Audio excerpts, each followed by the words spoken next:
Welcome to We Know Sports. Tap in, tap in. Special guests, great topics, incredible insight, and timely updates. We Know Sports. We know sports. Yeah, yeah. We Know Sports. We know sports. Yeah, yeah. Don't forget to smash that like button. Hit that notification. Like, share, comment, subscribe to the channel. You are now tuned in. We Know Sports. We know sports. Yeah, yeah. We Know Sports. How y'all doing out there? Hope y'all all right. Make sure you like, share, subscribe to the channel. 702 Visions, District 1104. You already know who I is. And right back again, I got my boy Kelly P. Say what's up, Kelly. Hey, what's up, everybody? Alright, so let's just go and get right into it, Kelly. Alabama. Now they had some competition. Texas is a ranked team, and they're not sorry. Let's just say that. You know, they're not sorry. Not the cream of the crop, but they definitely are not a slouch. We don't know if they're the cream of the crop. Right now, they're looking like they probably maybe are the cream of the crop. Oh, seriously? Yeah. Okay, so explain to me, like, what happened to Saban? What happened to the Alabama Crimson Tide this game? Because this didn't look like a typical Alabama game. The game was low scoring. It was close, down to the wire. Alabama, the lead was fluctuating. You know, so what happened? Well, this is the same Texas team they played last year, but without their starting quarterback, and they still almost got beat last year. Well, this year, Ewers was completely 100% healthy, you know, and coming out of high school, he was one of the highest ranked players of all time. Went to Ohio State, didn't work out for him there, so he transferred to Texas, and I think he's the man. And what Sarkisian has built there, Texas is 4 or 5 stars, and they are ready to go. Now, correct me if I'm wrong, they're finna be switching conferences, if not next year, then the year after that. Am I right? They're coming. They in Oklahoma are coming next year To the SEC. to the SEC. All right. So basically, I'm pretty sure they knew that like a year or two ago. So what you think changed their program to? Because I'm not used to seeing a Pac-12 team, Big Ten team compete with an SEC team. This me personally. Well, Texas has always had a good team to a certain extent. You know, back in 2005, they won the championship. Correct, with Vince Young. Vince Young, yeah, one of the greatest college players of all time. But Texas overall has the most money of any sports team out there. They have the biggest contract, TV and publicity-wise. They have all that oil money in Texas, so you have all these people pouring money into the university, and they're expected to win. They're expected to compete, and them coming to the SEC gives them more money, you know, because it pays more. Being in the Big Ten and the SEC, that's why everybody's switching over, because the TV contracts pay a lot more to the schools. Correct. And in football, or in Texas, football is like God and family. You know, they all go hand in hand, and they're expected to win, and I think they got the right coach, another prodigy of Nick Saban, just like Kirby Smart and Jimbo Fisher and everyone. And Right. And they're expected to win, and they built a good program. You know, Texas puts out good players like California, Georgia, Florida. You know, those 4 states are the states that put out the most players, and they're right in the heart of it. Okay, so all right, now let's talk about Alabama a little bit. So now this is just me. This is my assumption. You know what I'm saying? We all know Georgia won the championship the last 2 years, correct? Yes. All right, so Alabama is used to going back to back, or at least every other year, dominate. For the last 10 years, that's been their run. But it's been some things happening within the last 3 to 5 years. The transfer portal, which allows students to transfer and go to another school if they're not getting playing time, or if they got a better opportunity to get playing time. So Alabama is used to having stacked teams. They got four-star, 5-star players on the bench for years, for years. You know what I'm saying? And then they can finally show out at the senior year, junior year, but never really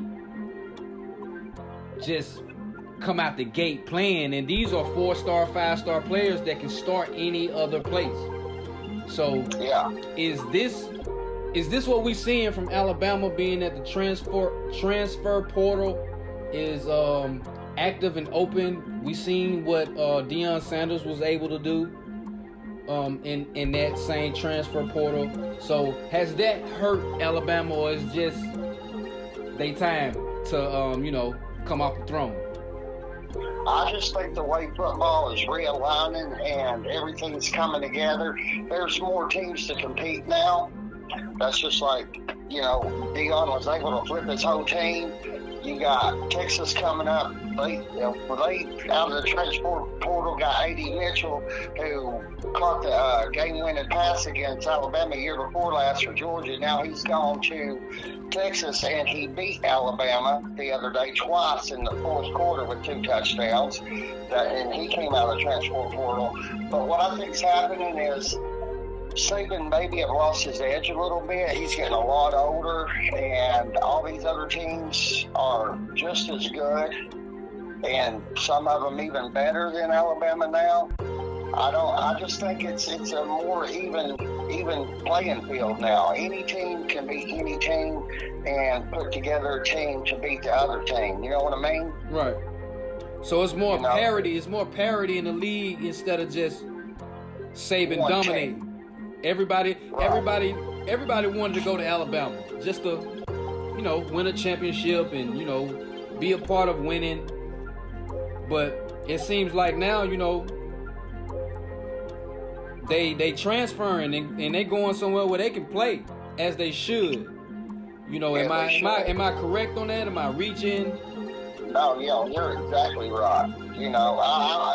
Me being a person, and the whole goal is to get to the NFL and make that money to get paid.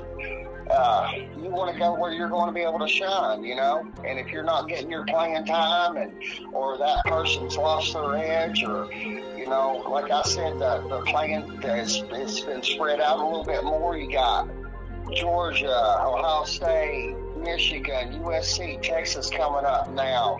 Oklahoma's coming back. They had a bad year last year, but they're coming back. They're still in the hunt, You got a lot of Penn State. You got a lot of teams out there that's going to be competing, It's not given Georgia's going to three-peat. Right. If they do three-peat, they're going to have to earn it, Right. But you got Texas, like I said, you got the Big Ten, 3 teams in the Big Ten that are undefeated. Well, there's a lot of them undefeated, but 3 of them that's really going to compete. Michigan, Ohio State, and Penn State. Right. You got USC, Lincoln Riley. He got the returning Heisman, and I like that quarterback, man. I like USC quarterback. Your thoughts on his season that he's going to have this year? Will he win the Heisman? Will he just how will he outdo last year? How you think that's going to go out? Well, right now, he's already putting the numbers up just like he did last year. Now he's going to be on that stage in New York come time for the Heisman. I don't know if he'll win. I don't know if they're going to let someone else win, but he'll definitely be the top 2. And out there, the Pac-12, believe it or not, got 8 teams in the top 25 right now. They have more teams than anybody in the top 25. Wow. Yeah, they got 8 out of 25. They got 1/3, which is insane for the Pac-12. Yeah, that is. That really is. You got Oregon, Washington, Oregon State. You got UCLA. Of course, Southern Cal and Caleb Williams. There's a lot of competition out there, but that's going to break down because every team plays everybody in that conference, and they can't all finish undefeated. Right. Okay, so let's go to the Big Ten. You got Michigan, Ohio State. It seems like those two names are just always in the picture. In the talk.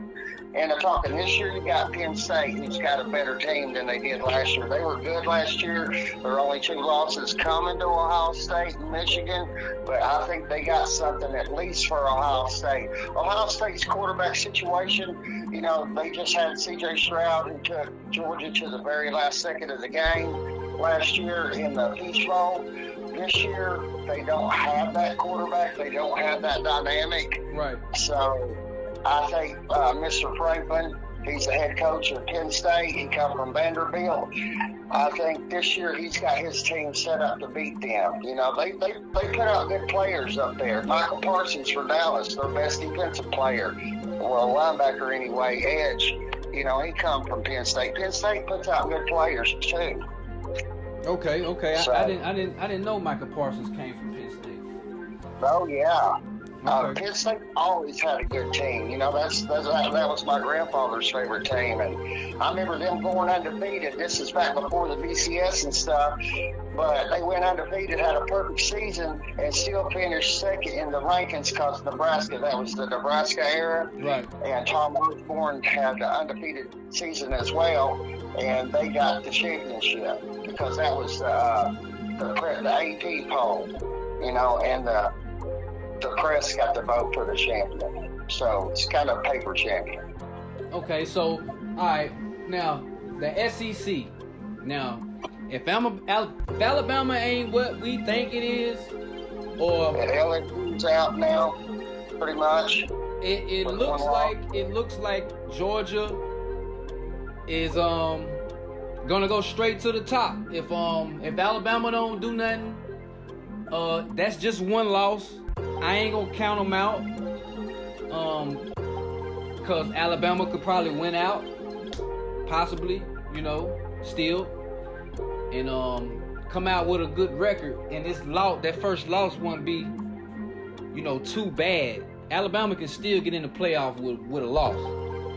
Yeah, that's non-conference, Texas is non-conference until next year. And that's just like LSU's only losses to number 4, Florida State. That's another team we need to hit on because they are hitting on all cylinders.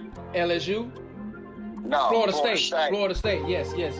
Let's speak about Florida State real quick because they it's 2 games. They look good. So, what you think?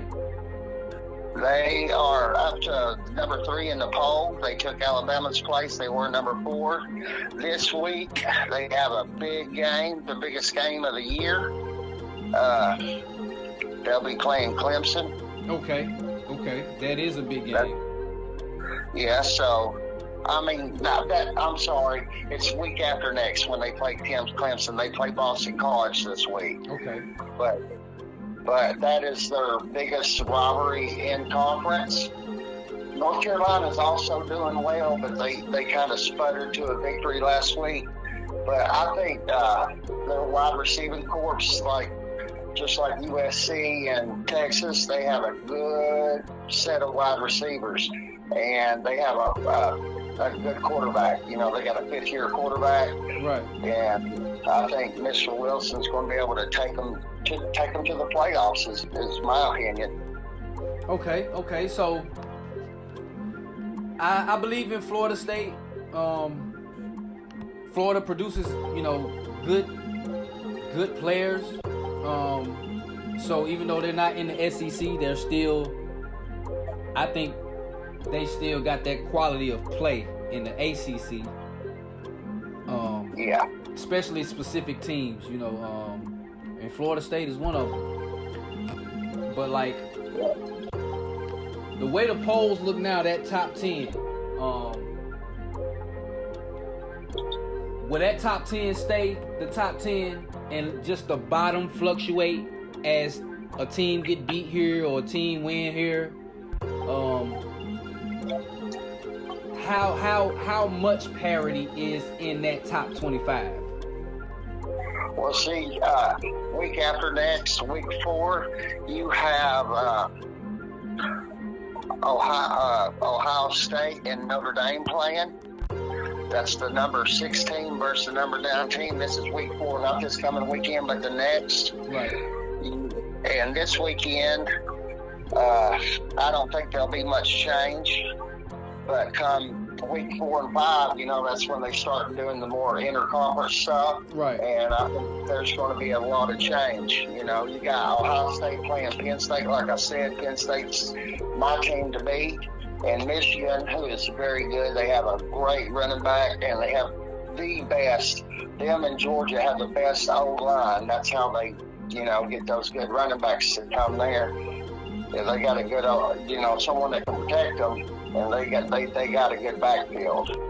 But things are going to change over the next 2 or 3 weeks, and to start lining up, you know, and you'll see who's going to come out on top. This will give us a better idea who's going to come out on top. Is it safe to say Tennessee is your best competition right now in the SEC, as far as Georgia? For Georgia? Yeah, they're pretty much. That's on the east side. Yeah, because but like I said, Florida and Tennessee are playing this weekend, and Tennessee sputtered a little bit last week, but then they got it together. I'm still not a fan of Joe Milton. He's a 6-year player. He's been there a long time, played a couple years at Michigan. But Florida, this is a must-win for Billy Napier. If he doesn't win, he will not be the coach at Florida come week 4. You are now watching 702 Visions. Shout out to y'all boys, man. I ain't hard to find. Get at me. 702 Vision. District 1104.